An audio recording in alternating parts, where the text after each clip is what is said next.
Hi welcome to Kiran TV. Jaganmohan రెడ్డికి ఓటమి భయం స్పష్టంగా పట్టుకుందనేది గత కొన్ని రోజులుగా ఆయన చర్యలను చూస్తే మనకు అర్థమవుతుంది. ఒకవైపు ఎమ్మెల్యేలు మారుస్తున్నాడు, మరోవైపు కాపుల ఓట్లు చీల్చడానికి అప్పుడెప్పుడో వంగవేటి రాధాను వద్దనుకొని పొగవేటి పంపించేసిన వంగవేటి రాధాను రమ్మంటున్నాడు, ముద్రగడ పద్మనాభను పార్టీలోకి రమ్మంటున్నాడు, రకరకాల కుయుక్తులు పడుతున్నారు. వీటన్నింటితో పాటు కీలకంగా ఏంటంటే షర్మిల గారు వైఎస్ రాజశేఖర రెడ్డి వారసురాలిగా ఇవాళ కాంగ్రెస్ పార్టీలోకి విలీనం చేసి కనుక కాంగ్రెస్ పార్టీ పగ్గాలు చేపడితే తీవ్రమైన నష్టం ఉంటుందని జగన్మోహన్ రెడ్డి గారు గ్రహించారు.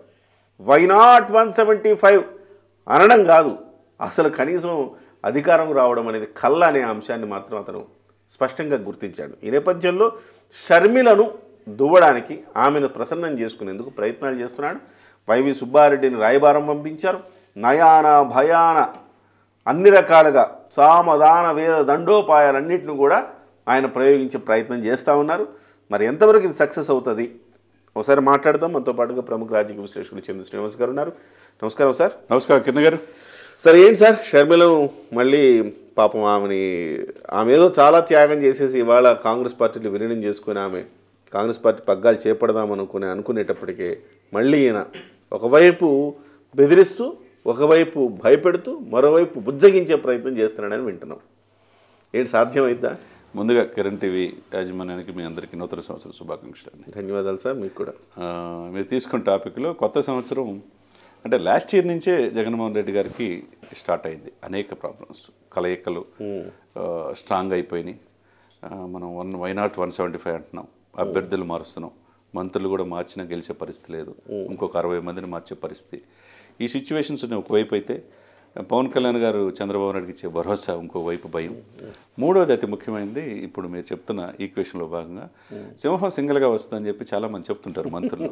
ఇప్పుడు సింగిల్ అయిపోయింది, ఒంటరి అయిపోయింది. ఇక్కడ మిగతా పార్టీలు అంతా ఏకమవుతున్నాయి. చివరికి లెఫ్ట్ పార్టీలు సిపిఎం కూడా టీడీపీ జనసేన కలిసి వస్తే మీరు బీజేపీతో వెళ్ళొద్దు, మేము వస్తాం, మనం కలిసి వెళ్దాం అంటున్నారు. అంటే వీళ్ళందరూ ఒకటైపోయారు, ఒకటే సింగిల్ అయిపోతుంది ఇక్కడ. ఇదే సమయంలో జగనన్న వదిలిన బాణం, ఆ బాణం ఎటువైపు వస్తుంది? ఆయనకే తిరుగుతుంది. ఆయన నిజంగా ఈ రోజున 16 మాసాలు ఆయన జైల్లో ఉండి అధికారులు రావడానికి ఆయన పాదయాత్ర ఎట్లా చేశాడో, జైల్లో ఉన్నప్పుడు పార్టీని బతికించడానికి కూడా, ఈ పార్టీ అధికారంలో రావడానికి కూడా అంతకు మించి కృషి చేసింది ఈ షర్మిల గారు. అవునంటారా కాదంటారా? ఖచ్చితంగా సార్.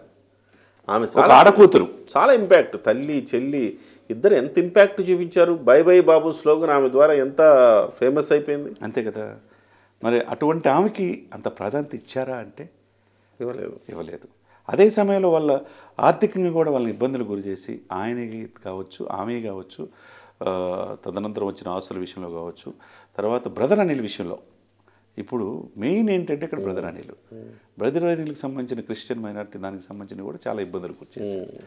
ఈయనన్ని మూలాలన్నీ కూడా చాలా ఇదిగా చూసుకుంటాడు ఎవరు, జగన్మోహన్ రెడ్డి గారు.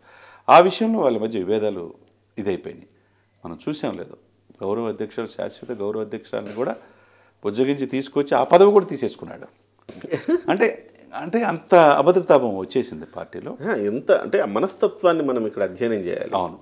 సో తన కోసం జగనన్న వదిన బాణాని అని చెప్పేసి ఆమె ఎంత పార్టీని ఎంత సపోర్ట్ చేసింది. పార్టీ బతకడానికి కారణమైన ఆమెని, సొంత చెల్లిని, తల్లిని కూడా పార్టీ నుంచి వెళ్ళగొట్టేసాడంటే ఆయన మనస్తత్వాన్ని. ఒక విషయం సార్, ఆయన అధికారంలో వచ్చిన తర్వాత 150 సీట్లు వచ్చి 22 మంది ఎంపీలు అయిన తర్వాత ఆమెను గౌరవంగా వాళ్ళ అమ్మగారిను, లేకపోతే వాళ్ళ అమ్మగారిని చేయలేదు, సరే ఆమె ఏజ్డ్ పర్సన్ని, చెల్లినైనా ఒక రాజ్యసభకో లేకపోతే రాష్ట్ర మంత్రివర్గంలో పదవైనా తీసుకుని ఒక మంత్రి పదవి ఇవ్వడానికి ఏం సార్? ఆమె పాపం పక్క రాష్ట్రంలో వెళ్ళి నేను ఇక్కడ తెలంగాణ కోడాలని చెప్పి 3000 కిలోమీటర్లు పాదయాత్ర చేసి ఆల్మోస్ట్ అన్ని స్థానాలు 119 పోటీ చేస్తానంటే ఈలోపు అధిష్టానం గ్రహించి ఓటు చీలితే మళ్ళీ కేసీఆర్కి బెనిఫిట్ అవుతుందన్న ఉద్దేశంతో ఆమెను బుజ్జగించి ఆమెని ఎక్కడ పోటీ చేయకుండా చేశారు. ఇదే సమయంలో ఆమె యొక్క లెగసీని, తండ్రి తర్వాత ఆ ఆహభావాలన్నీ కూడా ఎక్కువగా జగన్మోహన్ రెడ్డి గారి కంటే మించి షర్మిలగా ఉన్నాయి. దాన్ని రాష్ట్ర విభజన తర్వాత ఆంధ్రప్రదేశ్ ప్రజలకు జరిగిన అన్యాయం వల్ల కాంగ్రెస్ ఈరోజు లేచే పరిస్థితులు లేదు. లెగవాలి అంటే ఇప్పుడు 10 సంవత్సరాలు తెలంగాణ ఇచ్చి 2 రాష్ట్రాలు అధికారం పోయింది. 10 సంవత్సరాలు పట్టింది రేవంత్ రెడ్డి రూపాయలు అధికారంలో రావడానికి. ఇక్కడ ఈ రోజు కాకపోయినా రేపైనా పార్టీని బతికించుకోవాల్సిన అవసరం ఉంది. మనకి మీకు మాకు మనకి చిన్న పెద్దవాళ్ళు అందరికి హస్తం గుర్తు పూర్తిగా పోలేదు సార్. అది పోలేదు సార్. ఎప్పటికైనా బయటకు వస్తుంది. ఇప్పుడు అవకాశం లేక జగన్మోహన్ రెడ్డికి ఓటేస్తున్నారు తప్ప, అవకాశం ఉండి రేపు షర్మిల లాంటి వ్యక్తి పగ్గాలు చేపడితే ఆమెకు అద్భుతమైన భవిష్యత్తు ఉంటుంది. డెఫినెట్గా కాలేకపోవచ్చేమో కానీ కింగ్ మేకర్ పాత్రలో ప్రభావితం చేయగలిగిన పాత్ర మాత్రం ఖచ్చితంగా చేయగలరు. డెఫినెట్గా సార్. ఇప్పుడు కాంగ్రెస్ పార్టీకి సార్ మనకి లోపల మీరు అన్నట్టు సాలిడ్ ఓటింగ్ ఉంది సార్. ఇందిరాగాంధీ, మా అమ్మ ఇందిరాగాంధీ, రాజీవ్ గాంధీ ఉంటాయి, సాలిడ్ ఓటింగ్ ఉంది. ఇంకా అదే సమయంలో ఇప్పుడు జగన్మోహన్ రెడ్డి గారికి ఉన్న ఆ 51%లో ఓటు బ్యాంక్ ఎవరిది అనుకుంటున్నారు? మొత్తం కాంగ్రెస్దే కదా. ఈ సాలిడ్ ఓటు బ్యాంక్ ఎక్కడ పోద్దు అని చెప్పేసి ఆయన భయం. ఇప్పుడు భయమే వాస్తవేది. ఈవెన్ కర్ణాటక తరపున డీకే శివకుమార్ మాట్లాడుతున్నారని తెలుస్తుంది.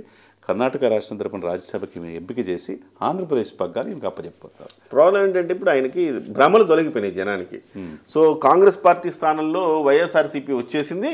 మన పార్టీ కాంగ్రెస్ కాదు, ఇప్పుడు వైఎస్ఆర్సీపీ అనుకుని వైఎస్ఆర్సీపీకి ఓటేస్తున్నారు.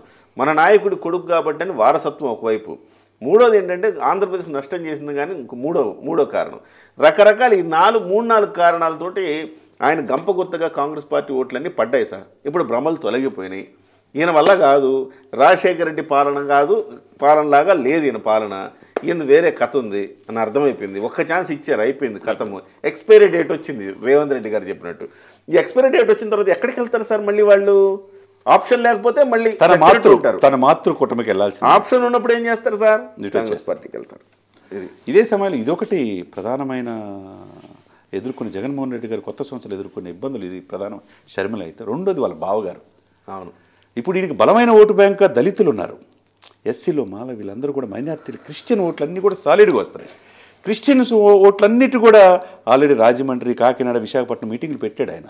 వాళ్ళ బావ వ్యతిరేక బ్రదర్ అనిల్ ఊరుకోడు. మైనార్టీ అక్కడ క్రిస్టియన్ ఓట్లన్నీ కూడా చీలుస్తాడు. అప్పుడు ఈయనకి స్ట్రాంగ్ బేస్ గుండెకాయలని క్రిస్టియన్ ఓట్లు పోతే రేపు ఎలా అధికారంలో వస్తాడు? ఒకవైపు పార్టీ కాంగ్రెస్ బతికిందంటే కాంగ్రెస్ పార్టీ నుంచి వైసీపీకి వెళ్ళాలి, ఇటు వచ్చేస్తారు. తీవ్రమైన దెబ్బ. ఇది తెలిసే ఆయన వాళ్ళ విమలక్క, వాళ్ళ మేనత్త గారి ద్వారా, సుబ్బారెడ్డి గారి ద్వారా చివరి వరకు రాయబారాలు చేసి కడప ఎంపీ చేసేసి ఈ పార్టీలో ఉంచాలని ప్రయత్నం జరుగుతుంది. కానీ ఆమె అలా అట్టయిపోయింది. ఆమె ఆల్రెడీ చాలా అయిపోయింది. బుజ్జగిస్తే ఓకే, కానీ భయపెడితే భయపడుతుందా? భయపడే నేచర్ అసలు కాదు. తండ్రికి మించిన ఆమె బ్రదర్కి భయపడే. విషయం ఏంటంటే రాజశేఖర రెడ్డికి ముద్దల తనయ్య ఆమె. జగన్మోహన్ రెడ్డి అంటే పెద్దగా ఆయనకి అంత అయిష్టత ఉంది, జగన్మోహన్ రెడ్డితో వేగలేకపోతున్నాము అనేది పలువురు కొంతమంది మీకు కూడా గుర్తుంటుంది. రాజశేఖర రెడ్డి గారికి సన్నిహితంగా ఉండేవాళ్ళు కొంతమంది బాహాటంగానే చెప్పారు. కానీ షర్మిల అంటే ఆయనకి చాలా ఇష్టం అని చెప్పారు మొదటి నుంచి కూడా. ఆయన యాక్చువల్గా ఈయన తండ్రి చనిపోయేంత వరకు కూడా ఏ రోజు కూడా రాజకీయాల్లో ఏలు పెట్టలే. ఆయన వ్యాపారాలు దృష్టిలో పెట్టాడు తప్పితే తర్వాత ఆయన చనిపోయిన తర్వాత కంప్లీట్గా అది క్యాప్చర్ చేసుకోవడానికి రకరకాల ప్రయత్నం చేశాడు. ముందే ఎంపీగా ఉన్నానా కానీ ఏ రోజు కూడా ఇన్వాల్వ్ కాల. మనకి బాహాటంగా ఇట్లా ఇన్వాల్వ్ అయ్యారు సార్. ఇన్వాల్వ్ అయ్యా కదా వ్యాపార సామ్రాజ్యాన్ని విస్తరించింది. అంటే పొలిటికల్గా ఆర్థికంగా ఇన్వాల్వ్ అయ్యాడు ఆయన. పొలిటికల్గా కాల. ఆ తర్వాత ఇదయ్యాడు. మీరు అన్నట్టు ఆర్థికంగా ఇదయ్యాడు. తర్వాత ఈడీ కేసులు ఇవన్నీ కూడా ఉన్నాయి. ఇవన్నీ పక్కన పెడితే ఇప్పుడున్న పరిస్థితులు ఏంటంటే గడ్డు కాలమే. ఒకవైపు కొత్త సంవత్సరంలో మరికొద్ది రోజుల్లో 2-3 రోజుల్లోనే ఎన్డీఏ కూటమిలో టీడీపీ జాయిన్ అవుతుంది. ఇప్పుడు సమదూరం పెట్టేది ఎవరిని? జగన్మోహన్ రెడ్డి గారిని పెట్టాలా? ఇన్విటబుల్గా సిచ్యువేషన్స్ రేపు బీజేపీ అధిష్టానం. అదే సమయంలో వేడిగా ఉంటుంది 3 పార్టీల కూటమి. అధికారులు రావడానికి ప్రయత్నం చేస్తారు కదా, ఆటోమేటిక్గా జగన్ గ్రాఫ్ తగ్గిపోద్ది. ఈ పర్సెంటేజ్ ఓటు చెల్లకుండా రాజకీయం చేద్దామని పవన్ కళ్యాణ్ ప్రయత్నం చేస్తున్నారు. ఓటు చెల్లకపోతే ఏమైంది? ఓటు చెల్లకుండా రాజకీయం చేస్తే బెనిఫిట్ అవుతారు, ప్రభుత్వ వ్యతిరేకత కలిసి వస్తుంది. ఈలోపు ఇంట్లో స్వాగతం అన్నట్టు తన ఇంట్లోనే ఒక బాణం తన వైపు తిరుగుతున్నప్పుడు షర్మిల గారి ద్వారా విపరీతమైన వాళ్ళ బావగారి ద్వారా విపరీతంగా కేడర్లో ఇది వస్తుంది. ఈ సమయంలో కాంగ్రెస్ ఈరోజు రేపు పోటీ చేస్తే 10-15 స్థానాలు వచ్చినా గౌరవంగా వచ్చినట్టే. ఆ 10-15 స్థానాలు చాలా కీలకం అవుతుంది. షర్మిల గారి కనుక 10 స్థానాలు వస్తాయి, 15 అట్లా వస్తాయని కూడా మనం ఎక్స్పెక్ట్ చేయక్కర్లేదు సార్. కానీ ఒక షర్మిల గారు గెలుస్తారు, ఇంకొక 2-3 గెలిపించుకోగలుగుతారు. కానీ డ్యామేజ్ మాత్రం తీవ్రంగా ఉంటుంది. డెఫినెట్గా ఓటు చీలే ఓట్లన్నీ నియోజకవర్గంలో కనీసం 5,000 ఓట్లు సార్ ఈజీగా చీలుస్తారు. 500-1000 ఓట్లతో కూడా పోయే స్థానాలు చాలా ఉంటాయి సార్. ప్రతి ఓటు చాలా కీలకమే. ఈ పాయింట్ ఆఫ్ వ్యూలో అతి దెబ్బ వైసీపీ పార్టీకే ఉంటుంది. Thank you very much Chandrasrinivas గారు. మొత్తం మీద అయితే షర్మిలక్క తిరిగి జగన్మోహన్ రెడ్డి వైపు ఆ బాణం తిరిగి గుచ్చుకోవడానికి ప్రయత్నం చేస్తుంది. ఆయన బుజ్జగింపులు చేస్తున్నారు, బెదిరింపులు చేస్తున్నారు, కానీ ఆమె లొంగుతుందా అన్నది ఇక్కడ ప్రశ్న. చంద్ర శ్రీనివాస్ గారు అయితే ఖచ్చితంగా అలాంటి ఛాన్స్ లేదు అని చెప్తున్నారు. చూద్దాం.